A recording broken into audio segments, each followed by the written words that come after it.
Assalomu alaykum qadrdonlar. Mana yana bitta oshxona mebelimiz tayyor bo'ldi.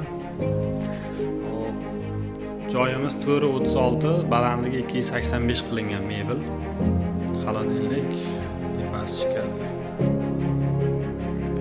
Gaz plita. Gaz plitaning yonidan tortma qo'yilgan. Tandem mexanizm. Keyin mana moykamiz. Zo'r qo'yilgan stakan yuvadiganlari bor. So'ng chiqib keladi.